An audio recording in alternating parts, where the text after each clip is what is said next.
ఈరోజు రేణిగుంట నుంచి నెల్లూరుకు ట్రైన్ లో వెళ్తున్నాను. అది ప్యాసింజర్ ట్రైన్. ఇది రేణిగుంట బోర్డు. ఇది ప్యాసింజర్ ట్రైన్. నేను ఎక్కబోయే ట్రైన్ ఇదే. చూద్దాం, మీకు ట్రైన్ జర్నీ ఎట్లా ఉంటుందో చూపిస్తాను.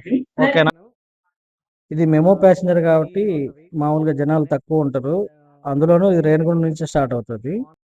ఒకప్పుడు దీన్ని 7:30కి స్టార్ట్ చేసేవాళ్ళు. ఇప్పుడు ఎందుకో తెలియదు కానీ టైం 8:30కి స్టార్ట్ చేశారు.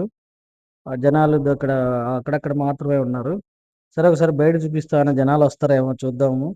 అసలే ఖాళీగా ఉన్నాయి సీట్లు. ఇట్లా పోతే రైల్వే స్టేషన్ రైలు వాళ్ళకి కూడా కొంచెం డబ్బులు తక్కువ వస్తుంది కదా అని వెయిట్ చేసి చూద్దాం ఏం జరుగుతుంది. కానీ జనాలు ఎవరు రాలే. 8:30 అయిపోయింది. ఆ ట్రైన్ మూవ్ అవుతుంది. ప్రస్తుతానికి చిన్నగా వెళ్తుంది. అర్రే, చిన్నగా పోతుంది ఇక్కడ బాగా. మధ్యలో చాలా బాగా కనిపిస్తుంది కదా రైల్వే స్టేషన్. ఏదో సినిమాలలో చూపించినట్టు నేను కూడా ఏదో, అరే ఎందుకు ఆగింది ఇక్కడ, ఎవడో లాగేసినట్టున్నాడు.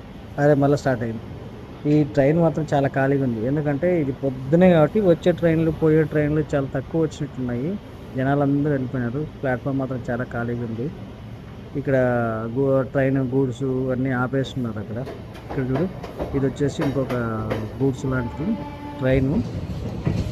ఇక్కడ నేను బయటకు వచ్చి చూపిస్తున్నాను మీకు రైలు పట్టాలు ఎలా క్రాసింగ్ చేస్తున్నది అనేసి. ఒకసారి చూడండి వెనకాల క్రాసింగ్ ఎంత బాగా చేస్తుందో. అంటే అప్పుడప్పుడు మనం డైరెక్ట్గా చూడలేం కదా, ఎందుకంటే ట్రైన్లో ఎక్కినప్పుడు క్రాసింగ్ అవుతుంది. ఎప్పుడు ఊరికి వెళ్దామా అనే సీట్ కోసం చూస్తామా అన్నట్టు ఉంటుంది. ఇది క్రాసింగ్ ఎంత బాగుంది. ఆ క్రాసింగ్ ఎలా అవుతుందని చెక్ చేస్తున్నాడు అతను. అదే పనిగా ఊరికి వెళ్ళిపోతారు. చూడండి క్రాసింగ్ లైన్స్. అది కూడా క్రాసింగ్ లైన్ చూడాలంటే కూడా మనం చూడలేము.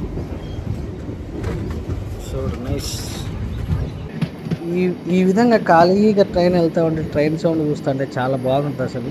చుక్కు రైలు అనుకుంటా ట్రైన్లో పోతా ఉంటే అసలు చుట్టుపక్కల చూస్తూ ఉంటే చాలా బాగుంటుంది. ఆ కరువు చూడండి, బా ఎంత బ్యూటిఫుల్గా ఉందో. ఈ విజువల్ చూడడానికి మాత్రం చాలా బాగుంటుంది. ఎందుకంటే అది ఇట్లా వంగి పోతా ఉంటే ట్రైన్ చాలా అద్భుతంగా కనిపిస్తుంది. ఈ విజువల్ మనకు చూడాలంటే కూడా చాలా అదృష్టం ఉంది. ఇక్కడ ఒక బిల్డింగ్ కనిపిస్తుంది కదా, ఎప్పటి నుంచో పాత బిల్డింగ్ అది. మనం నిద్రపోయి లేచినప్పుడు సడన్గా రేణిగుంట దగ్గరికి వచ్చేనే ఈ బిల్డింగ్ కనపడుతుంది.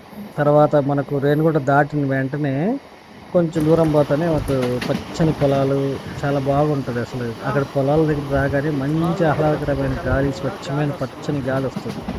దాని తర్వాత వెంటనే మనకు ఒక స్టేషన్ వస్తుంది, అదే ఏర్పేడు. ఏర్పేడు స్టేషన్ ఇది.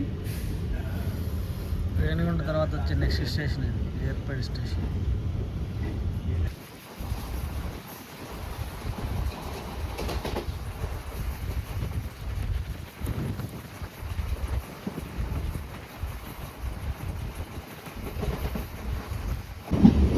నెక్స్ట్ స్టేషన్ వచ్చేసి శ్రీకాళహస్తి.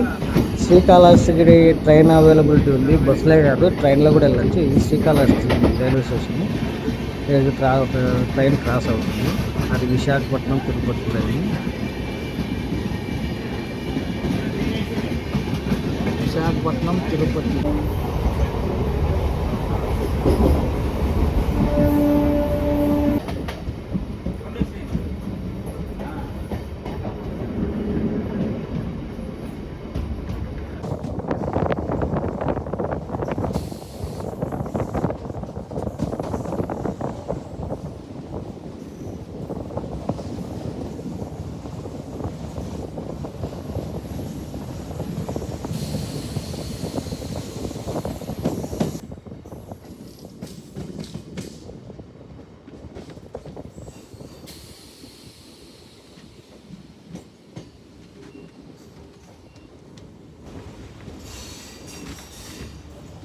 Next Venkatagiri station.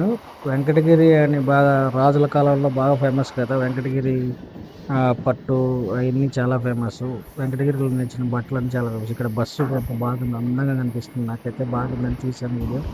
తర్వాత ఇక్కడ చెట్లు, అసలు చెట్లు అయితే చాలా బాగుంటాయి. నీలగిరి చెట్లు చాలా బాగుంటుంది. అసలు ఆ వ్యూ అయితే అక్కడ చూడడానికి చాలా బాగుంటుంది. నీలగిరి చెట్లు అన్ని దగ్గరగా.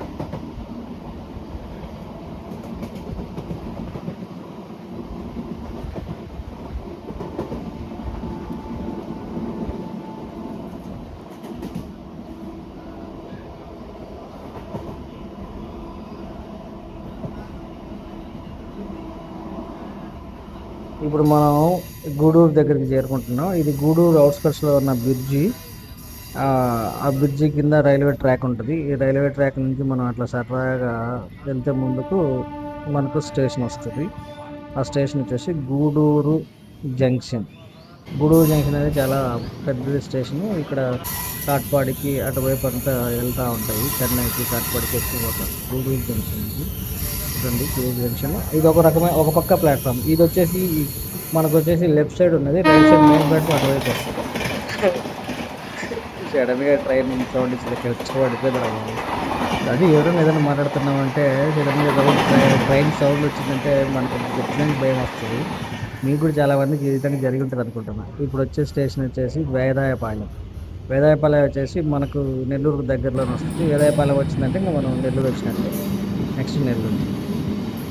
ఇది వచ్చేసి నెల్లూరు బ్యారేజ్ అనేది సర్ ఆర్థర్ కాటర్ వాళ్ళు నిర్మించినప్పుడు అంటే బ్రిడ్జ్ అంట. అప్పటి నుంచి నిర్మించారు. ఇది ఎందుకంటే ఇక్కడ ఉన్న పంట పొలాలకి వాళ్ళకి నీటికి సరఫరా కోసం పెట్టారు. దాదాపు 49 గేట్లు ఉన్నాయంట, ఎత్తే గేట్లు. బ్రిడ్జ్ మాత్రం చాలా అందంగా కట్టారు. అది అప్పటి నుంచి కట్టినది. ఈ మధ్య రీసెంట్‌గానే దాన్ని ఓపెన్ చేయడం జరిగింది. అది మాత్రం చాలా చాలా బాగుంది. నేను చూసి మాత్రం చాలా హ్యాపీ ఫీల్ అయ్యాను. ఇన్ని రోజులు నెల్లూరులో ఇలాంటి బ్రిడ్జిని ఒకటి మనం చూసి ఆనందించలేకపోయేవాడిని. సరే, నాతో పాటు మీరు కూడా చూస్తారు కదా అనేసి వీడియో తీశాను. దీని గురించి పూర్తి డీటెయిల్స్ ట్రై చేస్తాను నెక్స్ట్ వీడియోలో. ఇంత దూరం వచ్చి నెల్లూరులో రంగనాథ స్వామి టెంపుల్ చూడకపోతే ఏం బాగుంటది? అది కూడా చూసేద్దాం. ఇది గిరి రంగనాథ స్వామి టెంపుల్ అని చాలా ఫేమస్. ఇది చోళుల కాలంలో నుంచి మంచి ఆర్కిటెక్ట్ కలిగిన గుడి. మంచి మహిమ కలిగిన గుడి కూడా. ఇక్కడ నేను బ్రీఫ్ గానే చెప్తున్నాను. ఈయన వచ్చేసి రామానుజాచార్యులు అంట. ఆయనకు రంగనాథ స్వామికి చాలా భక్తుడు అనేసి ఆయన గుడి ముందరనే ఆయన పెట్టడం జరిగింది. తర్వాత అది చూసుకున్న తర్వాత నేను ఇంకా direct station return to Renigunta.